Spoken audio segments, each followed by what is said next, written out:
Buenas tardes, señores estudiantes. Vamos a ver ahora el tema de patología pulmonar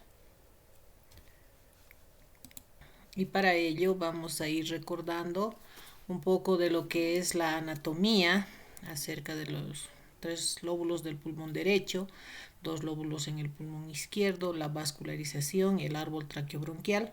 Lo mismo en la histología, tenemos, como ustedes recuerdan, la porción conductora, constituida por la tráquea, bronquios extrapulmonares e intrapulmonares, hasta bronquiolos de tercer orden, y la porción netamente respiratoria constituida por los alvéolos, ¿no? Cada alvéolo evidentemente tapizado por los neumocitos tipo 1 y tipo 2, los cuales estos últimos son los más importantes porque son los que elaboran el surfactante. Empezamos describiendo las alteraciones congénitas y dentro de estas tenemos agenesia, que implica la ausencia total del pulmón derecho o izquierdo, o también puede comprometer simplemente un lóbulo. La hipoplasia, que se conoce como evidentemente la formación de un esbozo pulmonar, sin embargo este no llega a desarrollarse completamente. Luego tenemos anomalías traqueales y bronquiales. Entre estas podemos hacer referencia a la atresia, o sea, ausencia de formación, estenosis y fístulas. También debemos referirnos a anomalías vasculares, al enfisema congénito, presencia de quistes, y los quistes tienen una relación autosómica dominante y autosómica recesiva, y no solamente se observa en pulmón, se observa en otros órganos como ser los riñones y el hígado. Luego tenemos varias alteraciones de las vías respiratorias y por último el llamado secuestro pulmonar. Dentro de los trastornos más comunes que podemos observar tenemos a la atelectasia. ¿Qué es la atelectasia? Es el colapso pulmonar y este puede ser congénito o adquirido. Tiene tres formas de presentación. Podemos observar acá por resorción, donde comparamos al pulmón como si fuera un globito. Cuando la boquilla del globito con el tiempo cada vez se torna más relajada o se estenosa por diferentes causas, con el tiempo el aire que queda en el globito se va reabsorbiendo. Por eso tenemos ese término de resorción. También tenemos la atelectasia por compresión y la imagen es sumamente clara. La compresión proviene sobre todo del espacio pleural. Y la tercera forma es la atelectasia por contracción, donde los tejidos que rodean y protegen al pulmón como tal cada vez se vuelven más fibrosos e impiden la expansión como tal. En la placa microscópica podemos observar una lesión donde ya no se observa el parénquima pulmonar lleno de aire, sino más bien es una zona densa e irregular del área comprometida. Cuando hacemos referencia a la atelectasia adquirida, repito que la forma de contracción es la más común que nosotros observamos, sobre todo en pacientes de la tercera edad. Hablemos sobre lesión pulmonar aguda. Agudo es el término que se utiliza para hablar de cualquier tipo de lesión inmediata. Y acá tenemos un cuadro que ya lo hemos visto en trastornos hídricos y hemodinámicos y es el edema. El edema, ustedes saben que en el pulmón es la presencia de un exudado en los espacios alveolares. En relación a la causa o el factor etiológico del edema pulmonar, tenemos el de causa hemodinámica o también el asociado a lesión de la microvasculatura, de la microvascularización. ¿Y en qué caso se observa esto? En la insuficiencia cardíaca congestiva. En ambos casos, ¿cuál es el común denominador por el que llegamos al diagnóstico de edema? Repito, la presencia de exudado dentro de los espacios alveolares, que obviamente impiden la función de los alveolos. ¿Cuál es la función de los alveolos? Es la hematosis. Por lo tanto, si los alveolos están llenos de exudado, la hematosis no se va a poder realizar, y la consecuencia clínica de esta alteración de la hematosis es la dificultad respiratoria o disnea acompañada de cianosis.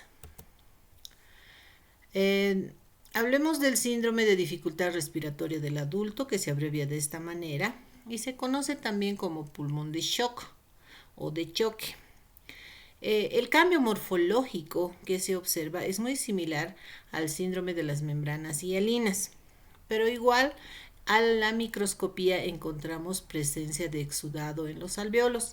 Este exudado no es serofibrinoso ni fibrinoso, más al contrario es proteináceo, porque en este síndrome se activan de manera intensa los neumocitos tipo 2 y obviamente por irritación a estos elementos celulares, y estos empiezan a segregar de manera en cantidades elevadas el surfactante, que igual se deposita y igual se consolida como el exudado, que también va a impedir la hematosis.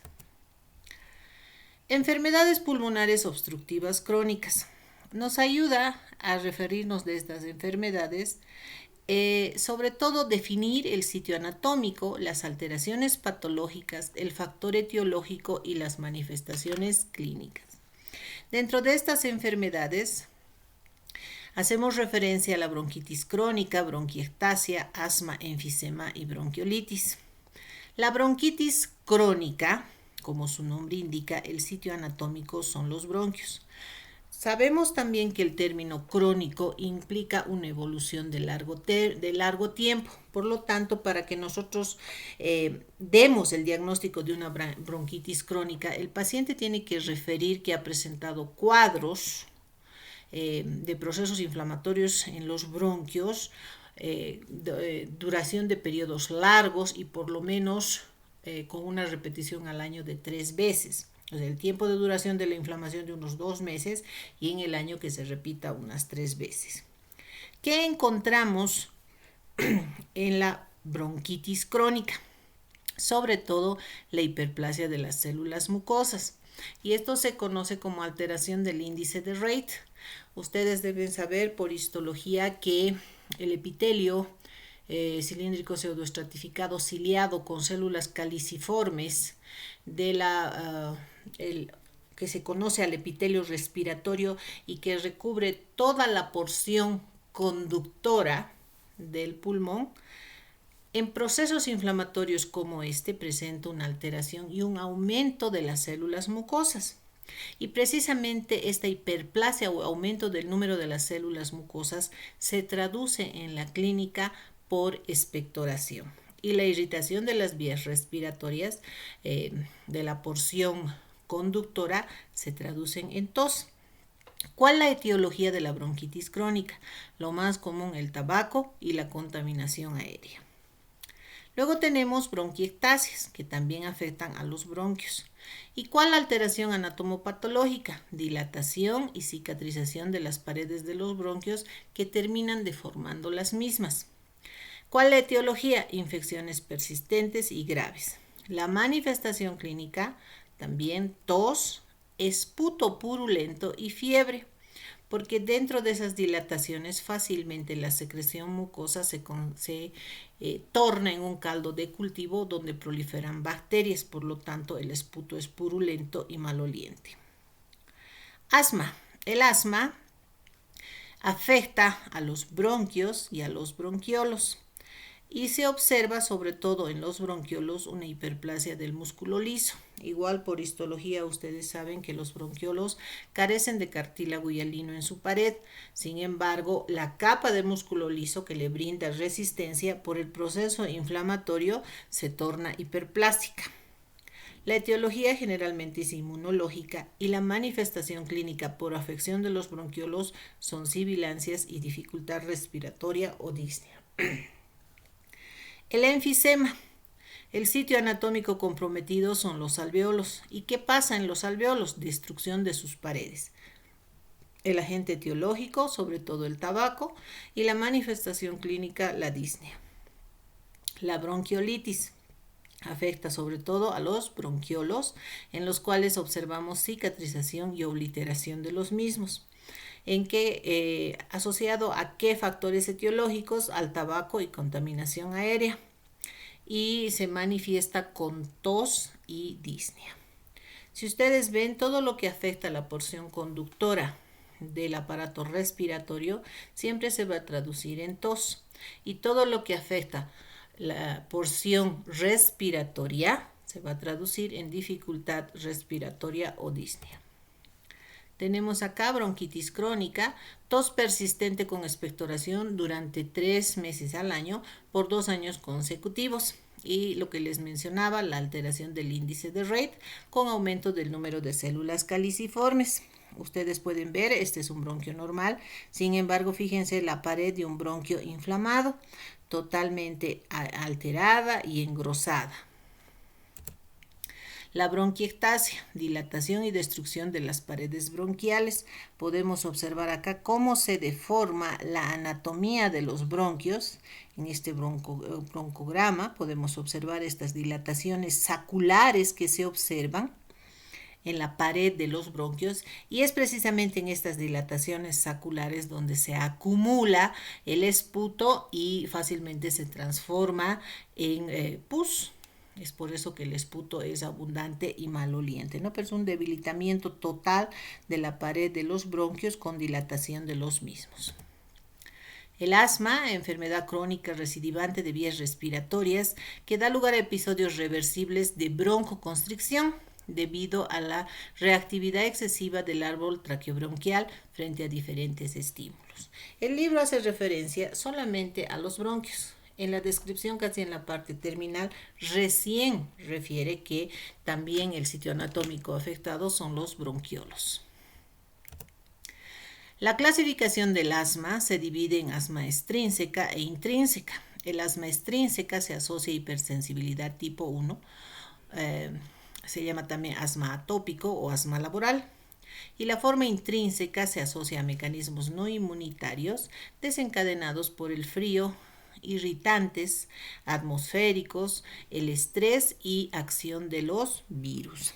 Podemos observar acá cómo se deforma el bronquiolo por efecto del proceso inflamatorio, porque después de la mucosa encontramos a la lámina propia, y en la lámina propia normalmente existe la presencia de eosinófilos. Entonces son los eosinófilos los que más reaccionan y mantienen bastante prolongada la fase tardía de la hipersensibilidad tipo 1, sin necesidad de que exista ningún otro contaminante, y precisamente se produce el engrosamiento de la pared del bronquiolo, y además que la mucosa, que simplemente tiene células, las llamadas células de clara de secreción serosa, cambian por el proceso inflamatorio y empiezan a secretar moco, lo que complica mucho más porque el moco empieza a taponear los bronquiolos, y eso se manifiesta con las sibilancias. Morfológicamente encontramos hiperinsuflación y podemos también encontrar atelectasia. Hallamos los tapones mucosos que les decía, que están formados por epitelio desprendido y se denominan espirales de Cushman. A su vez tenemos acúmulos cristaloides de proteínas de las membranas de los eosinófilos. Estos son los cristales de Charcot-Leyden. Las espirales de Cushman y los cristales de Charcot-Leyden son dos elementos patognomónicos del proceso asmático. El enfisema. ¿Qué es el enfisema? Destrucción de las paredes alveolares por mecanismos de proteasas y antiproteasas. Existen sitios anatómicos como el centro acinar, panacinar, paraceptal, regular e irregular. También hay otros tipos, el compensatorio, el senil, el bulloso y el intersticial. El intersticial sobre todo se conoce como subcutáneo. Así como estamos haciendo referencia a esto, hay varias formas de explicar cómo se presentan estos diferentes tipos anatómicos de enfisema. Y lo que debemos recordar que en el enfisema, en la placa radiográfica, encontramos hipertransparencia, hipovascularización e hiperinsuflación del pulmón afectado. Podemos observar acá cómo se observa la destrucción de las paredes alveolares. Les decía acá la clasificación en un esquema centroacinar, panacinar, paraceptar. Fíjense los sitios anatómicos y a su vez la asociación con el factor etiológico. Generalmente el enfisema centrolobulillar se observa en las enfermedades pulmonares obstructivas crónicas y el enfisema panacinar se asocia a déficit 1 de alfa-tripsina. En cuanto a la localización específica, dentro del acino y dentro del pulmón, el centro acinar central se origina en los bronquiolos terminales, sobre todo bronquiolos de tercer orden. La localización en el pulmón compromete los campos superiores y la causa es el tabaco. El tipo panacinar tiene una localización en el acino uniforme, compromete en el pulmón los campos inferiores y se asocia a déficit de alfa-1 antitripsina. El paraceptal distal tiene localización en el pulmón subpleural y en los campos superiores y las causas son el neumotórax espontáneo y afecta sobre todo a pacientes jóvenes. La bronquiolitis afecta sobre todo a recién nacidos y niños, los cuales adquieren enfermedades crónicas persistentes, asociado a malformaciones de la vía respiratoria. Entonces, los bronquiolos tienen una predisposición a presentar obstrucción a la mínima reacción inflamatoria. O sea, en los niños que nacen predispuestos a esto, sobre todo niños prematuros, se observa una hiperreactividad en la pared de los bronquiolos que obviamente desencadena un proceso inflamatorio con una consecuente cicatrización o resolución de ese proceso inflamatorio. Y al suceder esto se deforman mucho más los bronquiolos, sus paredes se tornan fibrosadas y se altera toda su estructura. Fíjense, una deformación y además una estenosis incluso de la luz de los bronquiolos. Enfermedades intersticiales. Se conocen también como infiltrantes, restrictivas y difusas. Son un grupo de enfermedades crónicas difusas del tejido conectivo, más el intersticio, más los alvéolos. ¿Qué entendemos por intersticio? Desde histología sabemos que el intersticio está constituido por el endotelio vascular, la membrana basal endotelial, la membrana basal alveolar y el epitelio de los neumocitos tipo 1, que conlleva a una alteración en el intersticio, cambios clínicos conocidos como neumopatía restrictiva, porque se manifiestan con disnea, taquipnia, estertores, cianosis eventual, sin sibilancias. Este es un ejemplo de la patogenia que se observa en la pared o sea, en la pared de los alveolos, en el intersticio, un daño epitelial con activación por agresión repetida, un proceso inflamatorio que modula mediadores químicos, a su vez una respuesta reparatoria en relación a la intensidad del proceso inflamatorio con proliferación y migración de fibroblastos. Ustedes saben que en el proceso inflamatorio, si bien en una primera fase entran en primera línea los neutrófilos, luego a medida que evoluciona el proceso inflamatorio, entran en acción linfocitos, monocitos y luego macrófagos. Desde el momento en que aparecen macrófagos, estos atraen a los fibroblastos y los fibroblastos complican mucho más el proceso inflamatorio. Y peor en este tipo de enfermedades que no solamente tenemos fibroblastos, sino también miofibroblastos. Es lo que produce, como su nombre indica, la restricción de la función de la pared alveolar.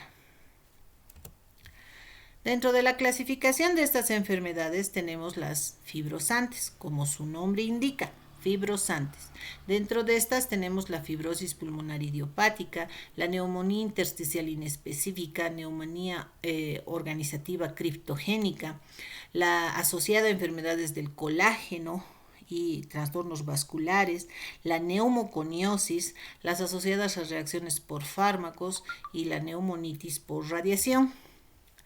Luego tenemos las granulomatosas, o sea, presencia de gránulos, de granulomas, presencia de granulomas no caseificantes.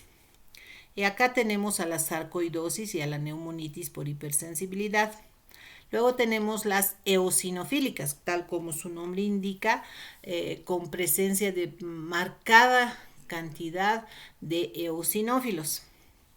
Las relacionadas con el tabaco, y dentro de estas tenemos la neumonía intersticial descamativa, la neumonía intersticial asociada a bronquitis. Otras más raras tenemos a la proteinosis alveolar. ¿Cuál es la patogenia de todas estas enfermedades que hemos hecho referencia? Que en todas vamos a observar alveolitis, o sea, inflamación de la pared de los alveolos, o sea, de la porción netamente respiratoria. Y dependiendo de la intensidad de este proceso inflamatorio, tenemos fibrosis. Como el proceso inflamatorio es severo, la fibrosis también es severa.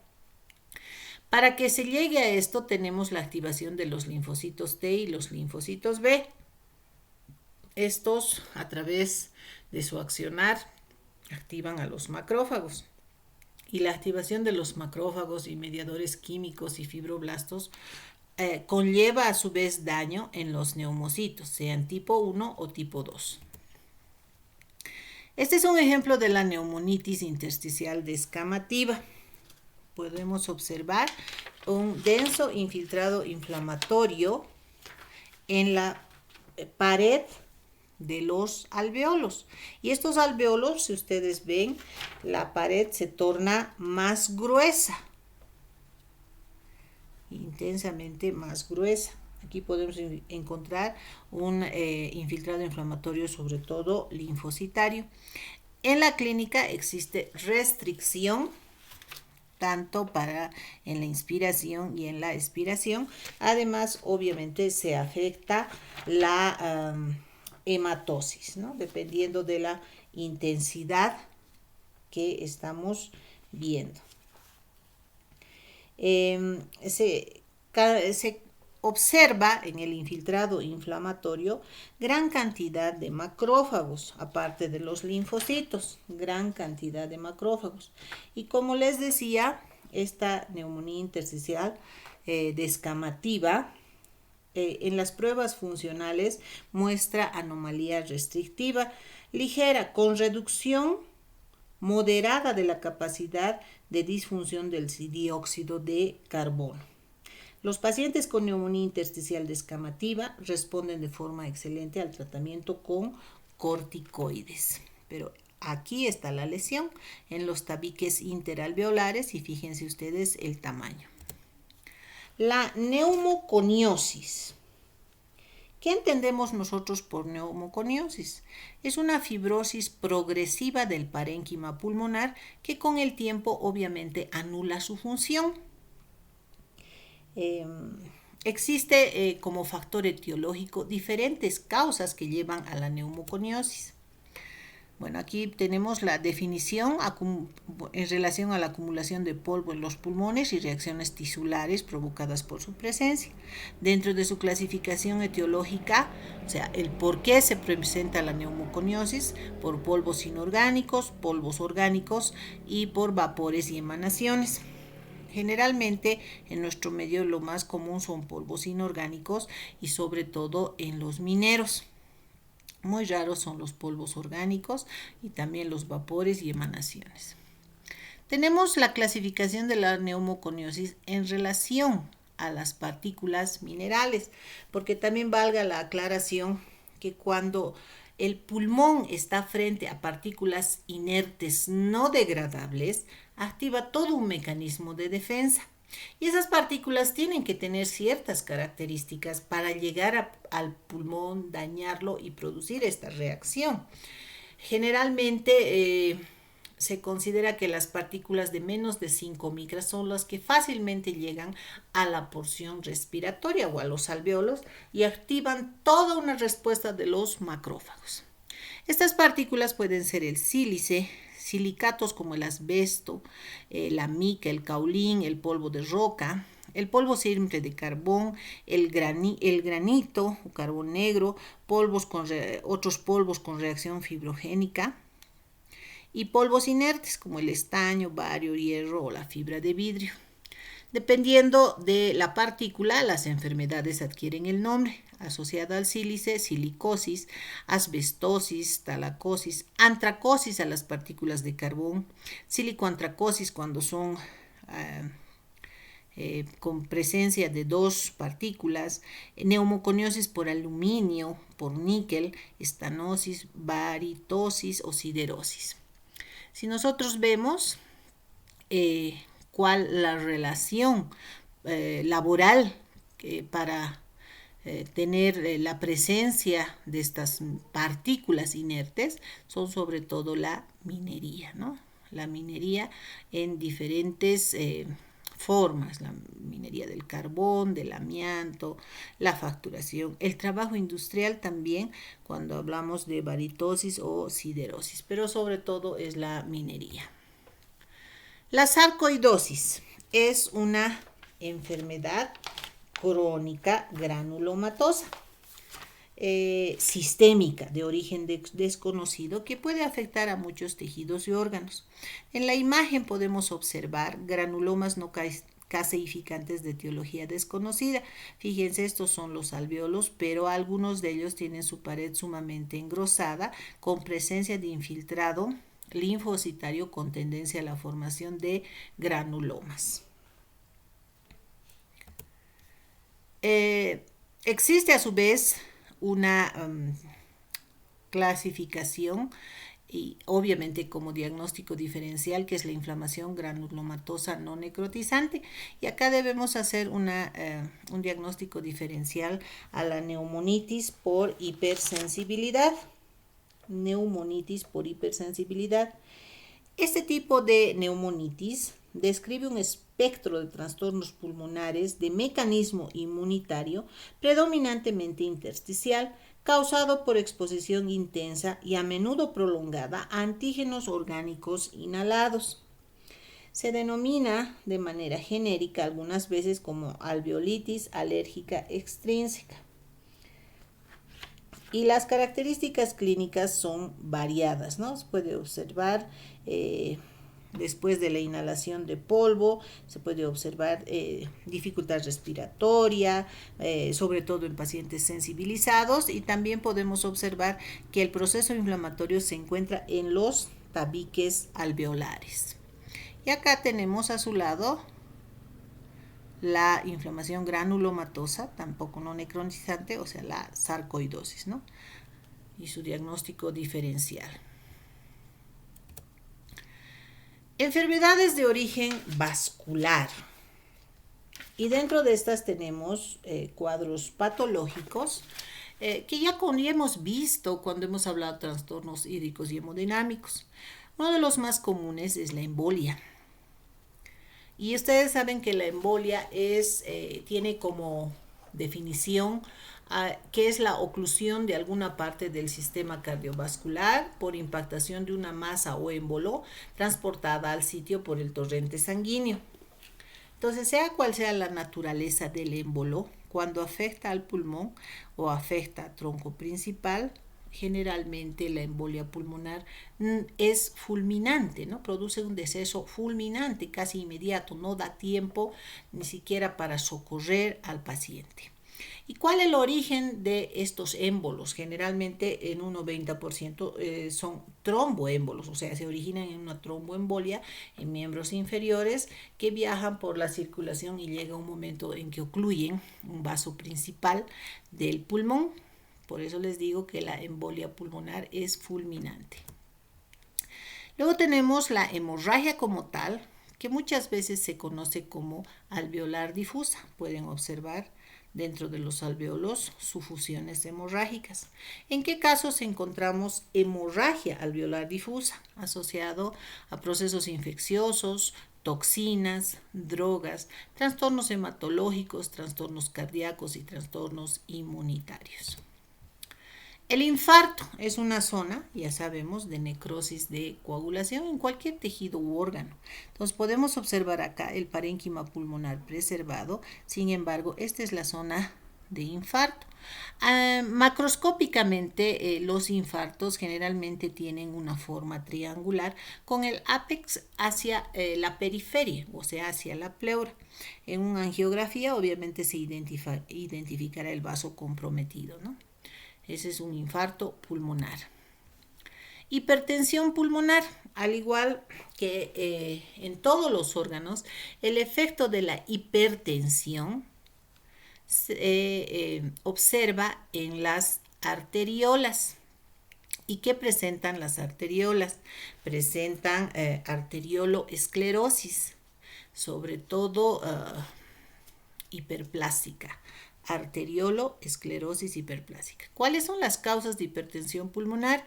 Enfermedades pulmonares obstructivas crónicas, insuficiencia cardíaca congestiva, tromboembolia y también reacciones autoinmunes. Síndromes de hemorragia pulmonar difusa. Generalmente estos se asocian a la microvascularización. Es por eso que acá mencionamos al síndrome de Goodpasteur, a la granulomatosis de Wegener y a la hemosiderosis pulmonar idiopática. El síndrome de Goodpasteur y la granulomatosis de Wegener son vasculitis de etiología inmunitaria, y su nombre dice, ¿no? Vasculitis, procesos inflamatorios de los vasos que terminan destruyendo la pared de los vasos. Por ejemplo, la granulomatosis de Wegener se define como una vasculitis necrotizante de pequeños vasos que puede afectar a diferentes órganos. En este caso está afectando a los vasos pulmonares. Aquí podemos observar el pulmón y uno de los vasos con destrucción de la pared de los mismos. Infecciones pulmonares. Las infecciones pulmonares se conocen como neumonías, y dentro del factor etiológico tenemos neumonía bacteriana y neumonía viral. Dentro de la evolución del proceso inflamatorio tenemos la forma aguda y la forma crónica. Generalmente la neumonía bacteriana se conoce como neumonía lobar porque afecta todo un lóbulo del parénquima pulmonar, y además la neumonía bacteriana o lobar, como estamos viendo, tiene una evolución en el mismo proceso inflamatorio.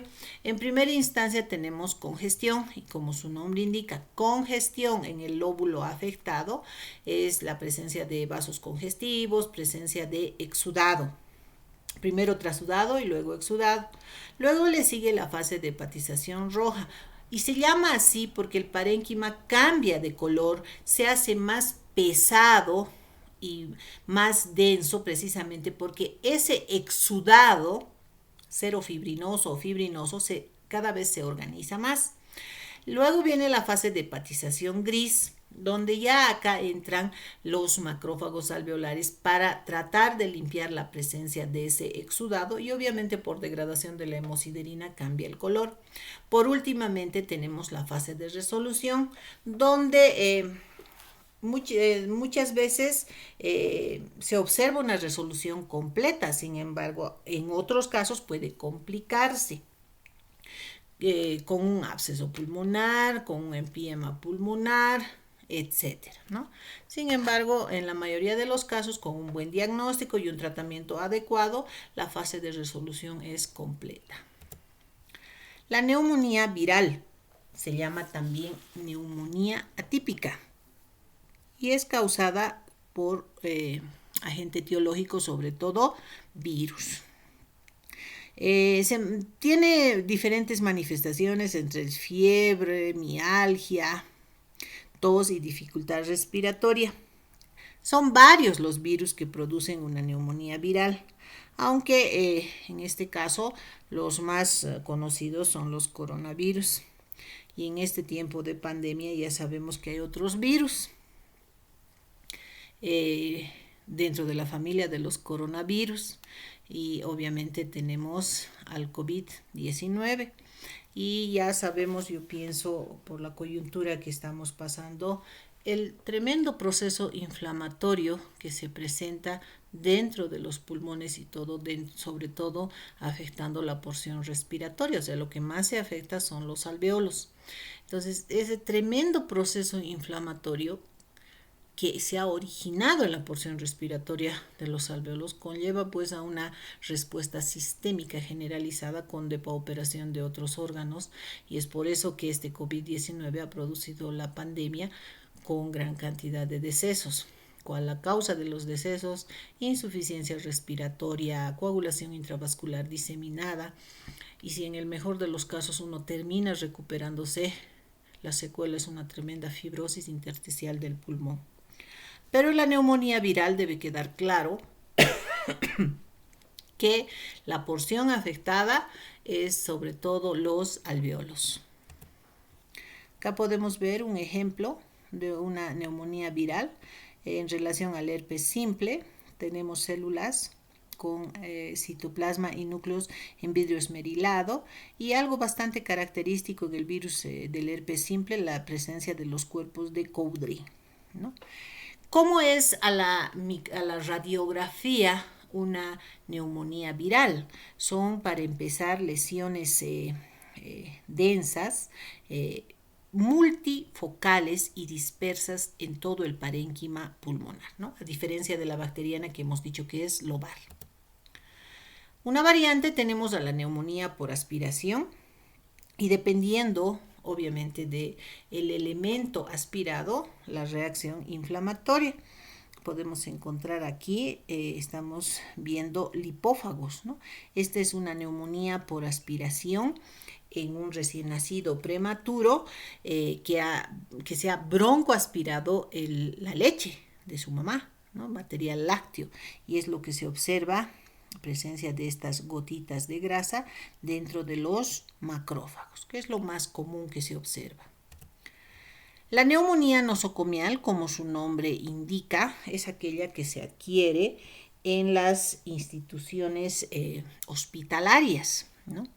Y obviamente produce pues un sinfín de trastornos en los pacientes depauperados, inmunosuprimidos, que están por mucho tiempo en las instituciones hospitalarias internados, ¿no? Generalmente el agente etiológico es la Klebsiella, el más común que nosotros observamos, ¿no? Y hay que evaluar en base a exámenes microbiológicos para hacer un correcto tratamiento, ¿no? Pero como les digo, el agente etiológico más común es la Klebsiella, y luego vienen los próteos, ¿no? ¿Y en qué termina el paciente? Con una neumonía nosocomial no tratada, con una sepsis grave y posterior deceso. Cuando los procesos inflamatorios no son debidamente diagnosticados, fácilmente pueden complicarse con presencia de colecciones purulentas. Y una de las complicaciones de la neumonía o de cualquiera de las formas de la neumonía es la formación de un absceso pulmonar. Y fíjense en la imagen de la placa radiográfica, son lesiones densas, opacas, de bordes irregulares, y acá se observa el área de colección purulenta, absceso pulmonar. Luego tenemos las neumonías crónicas, o sea, de larga evolución. ¿Y en quiénes podemos observar generalmente esto? En inmunodeprimidos. Como ejemplos de la neumonía crónica tenemos a la histoplasmosis y podemos observar a las esporas de histoplasma que ingresan a través de las vías respiratorias y colonizan el pulmón. Generalmente el factor de riesgo es el contacto con excremento de aves o murciélagos contaminados. También hacemos referencia a la blastomicosis. Pueden observar aquí una célula gigante multinucleada y al centro el hongo. Y acá en el parénquima pulmonar la lesión que ha producido este hongo. Infecciones pulmonares en el SIDA. Son varias las infecciones pulmonares que se observan en los inmunodeprimidos. Pueden observarse presencia de hongos, podemos ver parásitos, podemos ver también algunas bacterias, etc. Pero dentro de las infecciones pulmonares asociadas al SIDA, tenemos, por ejemplo, agentes etiológicos frecuentes como el citomegalovirus, el neumocistis y también asociado a reacción medicamentosa, con presencia de estafilococcus, aspergillos, cándida, etc. Entre los menos frecuentes tenemos afecciones de neumonías bacterianas, aspergillos y sobre todo la criptococosis. Este es un ejemplo de un infiltrado, de una neumonía asociada a la criptococosis, ¿no? Al criptococo. Pasemos a ver tumores. Como en todo órgano, los tumores son benignos o son malignos y dentro de el origen de su célula pueden ser epiteliales o mesenquimales. Podemos ver acá en el parénquima pulmonar la presencia de una masa tumoral que obviamente está sustituyendo a gran parte del parénquima pulmonar. ¿Cuáles son las formas histológicas más frecuentes dentro de lo que nosotros conocemos como cáncer de pulmón? Porque en realidad es un adenocarcinoma, pero de manera genérica se conoce como cáncer de pulmón. Y dentro de las formas histológicas y en relación a su frecuencia tenemos el cáncer pulmonar de células no pequeñas en una frecuencia de 75-80%, el cáncer de pulmón de células pequeñas de un 15 a 20%, los tumores carcinoides menor a 5%, los indiferenciados o no específicos menor a 2% y los sarcomas con una frecuencia mínima, ¿no? Esta clasificación está en relación al tipo de célula y generalmente se origina en el epitelio respiratorio. ¿Por qué se hace esta diferenciación? Porque muchas veces los tumores originados tanto en las células del sistema PUT o en la misma indiferenciación de la célula neoplásica son capaces de producir diferentes sustancias y originan lo que se llama los síndromes paraneoplásicos.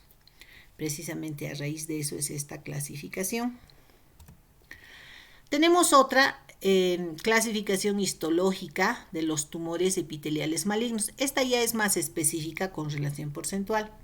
Dentro de los tumores epiteliales malignos tenemos al carcinoma escamoso en un 20 o 40% de presentación, igual carcinoma de células pequeñas hasta un 25%, un adenocarcinoma como tal de un 25 a un 40%, y este a su vez puede ser acinar, papilar, bronquioalveolar, sólido o mixto. Carcinoma de células grandes en un 15%, carcinoma adenoescamoso, si ustedes leen el término mezcla de epitelio cilíndrico con diferenciación escamosa, tumor carcinoide, estos son los del sistema APUT, típico o atípico, carcinomas de tipo glándula salivar y carcinoma inclasificable. Generalmente esta clasificación es la más aceptada, precisamente por la frecuencia de presentación que nosotros también tenemos en nuestro medio, ¿no? El carcinoma escamoso y el adenocarcinoma. Generalmente el cáncer de pulmón como tal tiene a su vez lesiones precursoras. Cuando hablamos, por ejemplo, de un carcinoma escamoso, este no aparece pues de la noche a la mañana, más al contrario, tiene lesiones preneoplásicas, como ser lesiones displásicas, leve, moderada, severa, hasta un carcinoma in situ. Y el adenocarcinoma también tiene lesiones precursoras, que es la hiperplasia adenomatosa atípica o hiperplasia glandular atípica. Entonces, ninguno de los tumores en ningún órgano y tampoco en el pulmón aparecen de la noche a la mañana.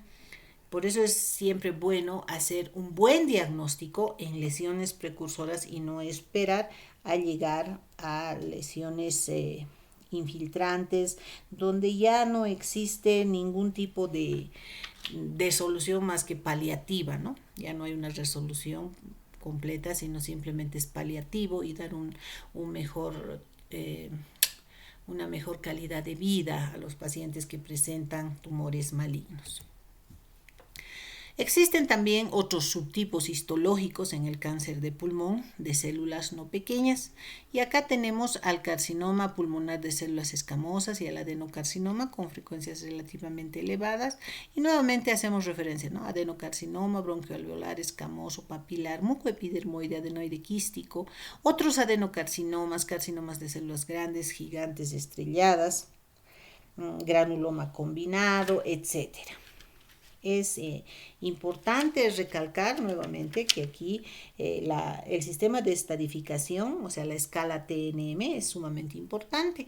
Si nosotros diagnosticamos en un estadio de carcinoma in situ, el paciente tiene 100% de probabilidad de curación total.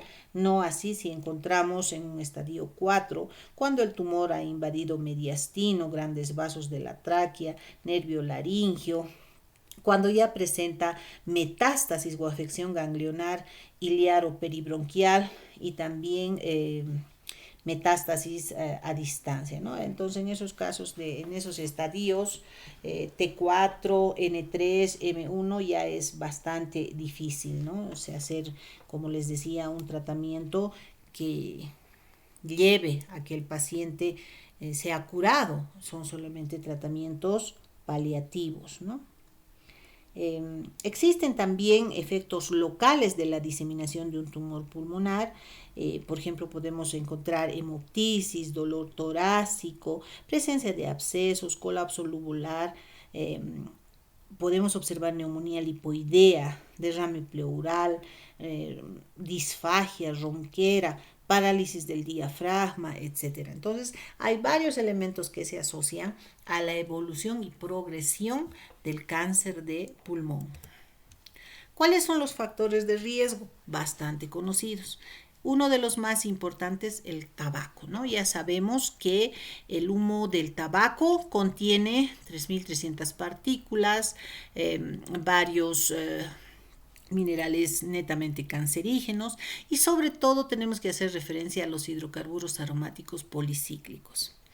Otro factor de riesgo es la exposición industrial, la contaminación aérea y la predisposición genética. Pleura. Para referirnos a pleura, debemos recordar que la pleura se divide en pleura parietal y pleura visceral y que entre ambas hojas existe un espacio virtual, que solamente se hace real en procesos patológicos. Esto es lo normal y fíjense cómo se agranda ese espacio virtual. ¿En qué casos? En los casos de derrames. Ahora, los derrames, dependiendo de su presentación, si es netamente agua, se denomina hidrotórax, puede ser sangre, ahí se denomina hemotórax, puede ser también de linfa o puede ser netamente de material purulento, ahí se llama empiema. Aquí podemos observar un derrame pleural entre la visceral y la parietal. El proceso inflamatorio de la pleura se denomina pleuritis. Como todo proceso inflamatorio puede ser aguda o crónica. A su vez, la pleuritis puede ser específica, ¿en qué casos? Sobre todo asociada a la tuberculosis, y no específica asociada a cualquier otro agente microbiológico o también a cualquier otro elemento desencadenante inorgánico incluso o gases tóxicos, etcétera, que dañen la estructura de la pleura como tal. En la pleura tenemos tumores primarios. Estos se conocen como mesoteliomas dentro de la nomenclatura. Los mesoteliomas pueden ser benignos o malignos. Aquí podemos observar la presencia de un mesotelioma y cómo comprime y produce una alteración de la función pulmonar. También encontramos tumores secundarios que generalmente son metastásicos. Entonces, en ese caso se denomina carcinomatosis pleural, independientemente si estamos frente a tumores epiteliales o mesenquimales. Muy bien, espero que les haya servido la presentación. Gracias.